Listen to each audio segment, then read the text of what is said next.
Hello అండి, అందరూ బాగున్నారా? నేనైతే చాలా బాగున్నానండి. ఇంకా ఏంటో చూపిస్తుంది అనుకుంటున్నారా? మిషన్ అండి. నాకైతే అన్నిట్లలో బాగా ఇష్టం మిషనేనండి. ఎందుకంటే ఎన్ని బాధలున్నా ఎన్ని కష్టాలున్నా ఈ మిషన్ మీద కూర్చుంటే మాత్రం నాకు అన్నీ అలా తీరిపోతాయి. నేను ఎక్కువ మా అమ్మ వాళ్ళ ఇల్లుని మర్చిపోయింది కూడా ఈ మిషన్ వల్లే మర్చిపోయానండి. ఇంతకుముందు మా అమ్మ వాళ్ళ ఇంటికి వెళ్ళాలి, అక్కడ ఉండాలి, వాళ్ళు ఊరికే గుర్తుకొచ్చేవాళ్ళు. పండగకి వెళ్ళి నేను 10 రోజులు ఉంటే ఇంకా అసలుకి నాకు వాళ్ళే గుర్తుకొచ్చేవాళ్ళు. ఈ మిషన్ ఎప్పుడైతే నేర్చుకున్నానో నేనైతే మా అమ్మ వాళ్ళ ఇల్లు మర్చిపోయానండి. అంటే ఇంకా పనిలో పడిపోయాను. వాళ్ళనే మర్చిపోలేదు, పనిలో పడిపోయాను. ఇంక ఇక్కడ ఉంటే పని కుట్టుకోవడం అది ఇప్పుడు నాకు అక్కడికంటే ఇక్కడే ఇష్టం అండి. అమ్మ వాళ్ళ ఇంటికాడ కంటే ఇక్కడ ఉంటమే ఇష్టము.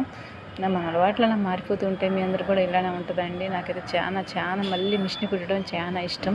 అలా అని అందరికైతే మిషన్ కుట్టమని చెప్పను. ఎందుకంటే మిషన్ చాలా ప్రాబ్లమ్స్ వస్తాయండి. బ్యాక్ పెయిన్, సైటు ఇంకా చాలా వస్తాయండి. మిషన్ క్లీన్ చేయట్లేదు ఈ మధ్య. మా ఆయనగారు వాళ్ళ పొద్దున మిషన్ కూడా క్లీన్ చేసుకోవా అన్నారు.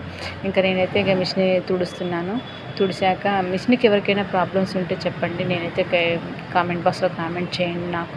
నాకు తెలిసిన రిపేర్ చెప్తానండి. ఎందుకంటే నేను చిన్న మిషన్ వాడాను, మధ్యలో మిషన్ వాడాను, ఈ మిషన్ వాడాను, 3 మిషన్లు వాడాను. మా పాలైన ఆరని కొడుతుండే మీతో మాట్లాడుతుంటే.